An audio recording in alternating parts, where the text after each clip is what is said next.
We begin with the North Carolina Tar Heels, and our over-under win total is at 10.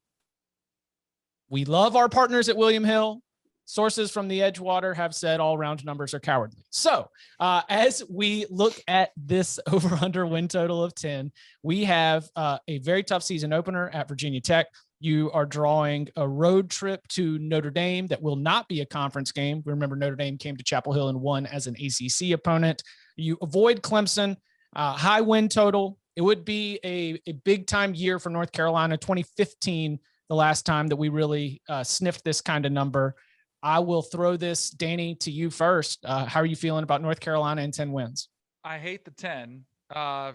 Just to echo what you just said, I wish it was one way or another, because if it was 10.5, I'd take the under. If it was 9.5, I'd slam the over. It's at 10. I'm going to take the over. I think it's juiced out. It's juiced to the under, right? So I can get some value. I think. Minus 145 to the under, 125 to the over. Yeah, so I can get a little better value on the over. I'm a believer in Mack Brown. He was ridiculed when he was hired.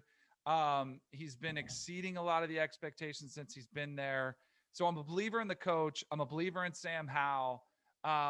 If Sam Howell played anywhere else, like, he has 68 touchdowns through 2 years. Trevor Lawrence had 66 through his first 2 years. Like, some of the numbers that he's put up are astonishing. And I know he's had an incredible supporting cast that a lot of is gone now. But I thought you saw a glimpse of the replacements in the Orange Bowl when a lot of those guys opted out, and they played Texas A&M still pretty competitively. In fact, the score I thought was a little bit different as Texas A&M scored late. I'm a believer in Mack Brown's recruiting prowess. I think he's going to have some, younger players who will contribute. I'm a believer in the Tar Heels. I'm going to take the over. Well, if they weren't cowards, I mean, I think the push is probably what's going to happen. Like, every time I go through North Carolina's schedule, I keep coming back to 10-2, 10-2, 10-2.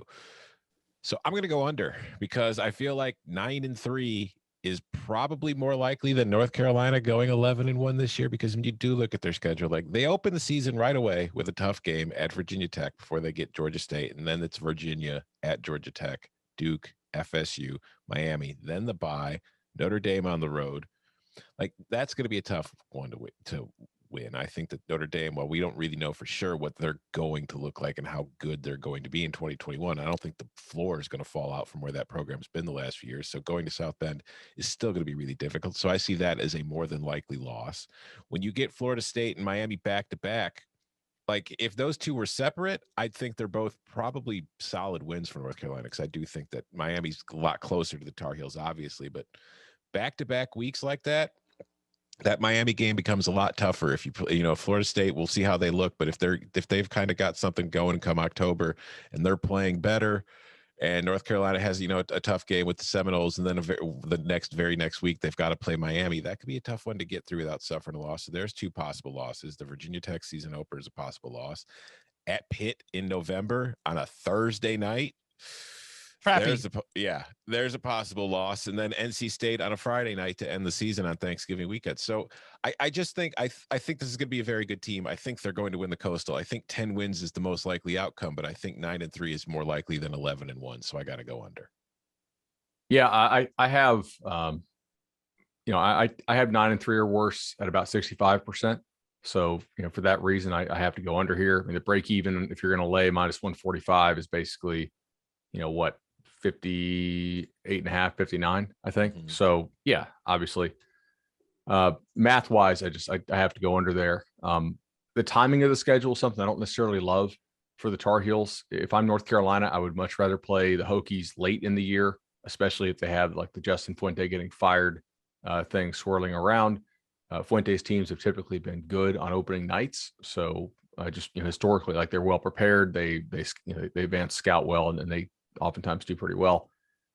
So yeah, I'm going to go under. Also, as a principle, I do not like betting overs on double-digit win totals for teams that I really don't think are like national championship caliber in Power 5 leagues.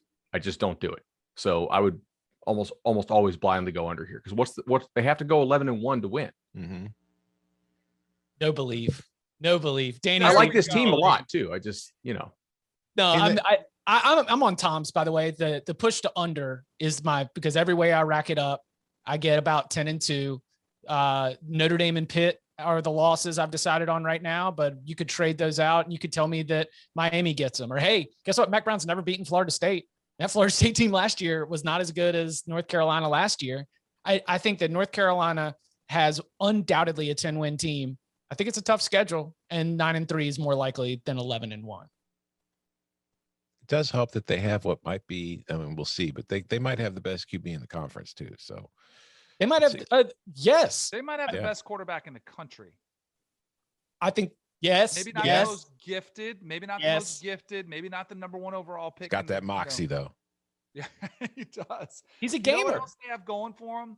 And I think this actually helps Mack Brown this year because I know Mack pretty well and know his mindset and how much he was so fearful for coaches after big wins and how to keep teams motivated.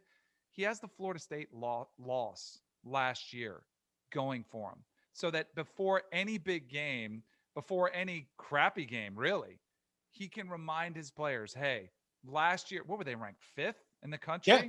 And he came out after and was like, we weren't a number 5 team in the country, but he can remind his team throughout the week leading up to it. Hey, if you let your guard down, that's what can happen. Last year could happen. The other thing I would say too, when we're rolling through the schedule and you guys are both like Virginia Tech and Virginia, those are toss-up games, and Florida State. Have you guys seen the win totals on Virginia Tech and Virginia and Florida State? Like they're not supposed to be very good teams. I think North Carolina. Those are not toss-ups to me. I have UNC favored by 10. I would say I mean close to double digits, but not in that like 21 plus no doubt category. And look, in college football and in all sports really, we're really good at figuring out who the very best teams are, and we can tell you, UMass, who the worst teams in college football are going to be.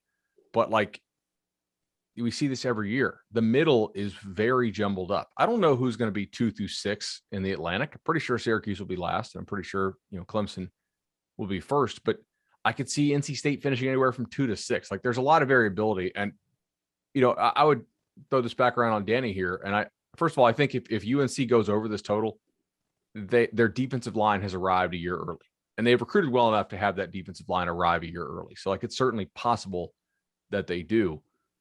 But like to you are, let's say Wake, UVA, FSU, Georgia Tech, Pitt, NC State, Va-Tech, like those are pretty much locks to you? Yes. If they lost more than one game in that, you'd be surprised? Yes, I would. Okay. Like, all right. I think so I think they lose 2 of those. Okay. But I think it'll be interesting because I think there is a play. If you're going one way on North Carolina, you're probably going the other way on Miami. Let's see. Yeah.